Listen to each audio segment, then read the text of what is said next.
Well, this is the 2017 Chevy Colorado.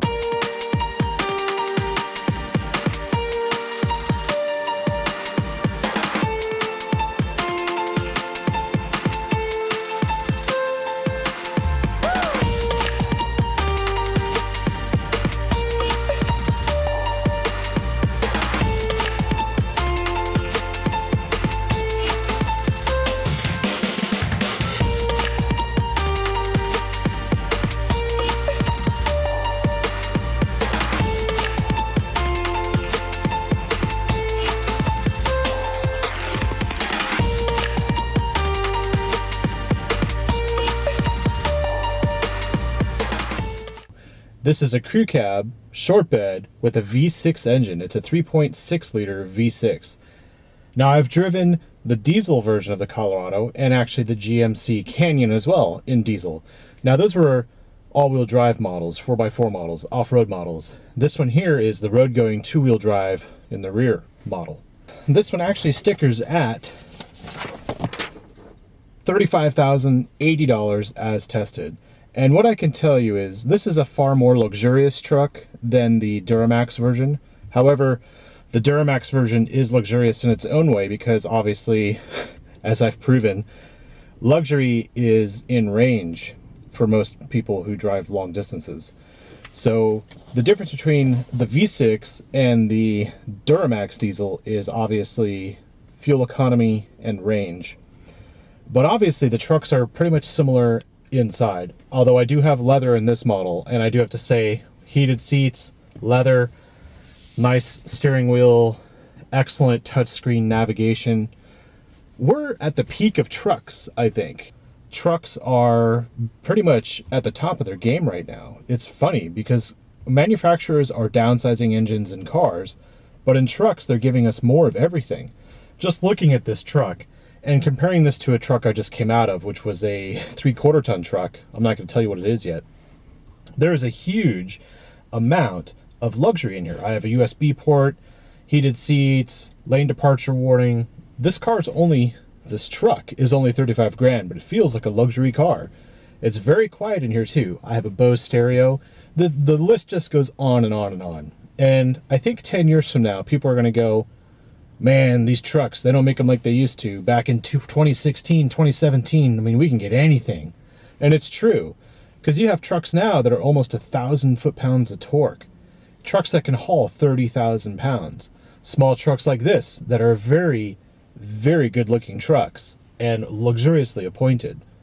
I mean, if you think about the Toyota Tacoma from 10, 20 years ago, nowhere near as good as this. Seriously. Now, build quality and materials aside, this truck is actually using a lot of lightweight, high-strength steel. And I know that because of the Steel Market Development Institute. So basically, what we have here is a very nice truck, very usable in daily life, and well, let's drive it. The one downside is obviously it doesn't have keyless ignition. And if you have gloves on, or if your hands are full, or even dirty, getting into a truck, it would be nice just to have keyless. That's the only downside to this truck. I have automatic climate control. I just set the temperature, hit auto, we're done, just like in the Duramax diesels. I have a center mounted gear selector rather than a column shifter. And it's just quiet in here. I know you're going to hear the fan from the HVAC, but this thing just sails right down the street. Just goes. And you don't ever really want to push a vehicle hard. This one's actually brand new. It has 717 miles on it. It smells great in here, by the way. Just this combination of new car smell, fresh leather. This thing is remarkable. And it's a nice red color, which is perfect because GM dropped this vehicle off for me to review over Christmas. So it's a perfect color. Actually, we're gonna go left today.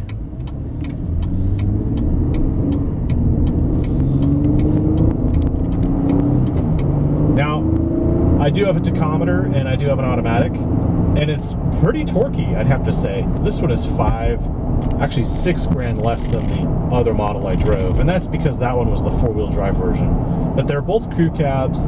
I had a long bed and a short bed version, and you can go watch those videos. I highly suggest you do, especially if you're really contemplating which Canyon or Colorado, short bed, long bed, V6 diesel. You know, it's all a lot to take in, especially when the price point is just, it's all right there. I mean, literally, depending on which dealer you go to, what the incentives are, what time of year it is, hell, what you had for breakfast. It really depends on what color you want, really. I would highly suggest something spec'd out at this level, which is basically, well, they all start base, but this one's a 2-wheel drive LT. The total options on this are $5,575, so $5,500 in options. So I will have a full review of this coming up. I just got this car this morning, so it's not fair to give it a full review right now. How could you? Really, I need several days with it. But this is what I'm looking forward to. Another Colorado. It's perfect, actually. You know, I've come out of 2 larger trucks, a Nissan Titan and something else that I won't talk about yet. And to get into something like this, it's nice to still be in a truck, but have something where I can just easily thread my way through traffic and easily park. It's such a nice feeling to have.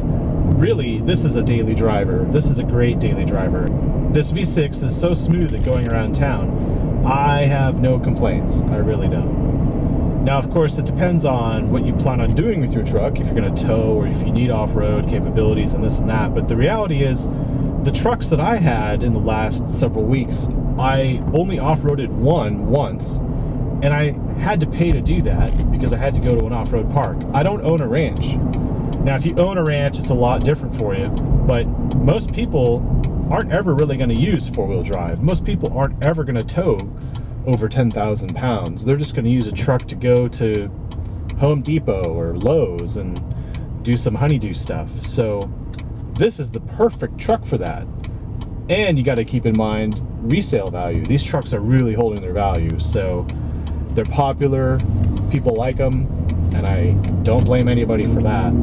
The one notable difference here between the 4-wheel drive and the 2-wheel drive, which may help you on your choices here, is that I have a tighter turning circle. It's a lot easier to steer this thing without 4-wheel drive. So the 2-wheel drive version turns tighter, feels more in control because there's no torque steer when you're accelerating.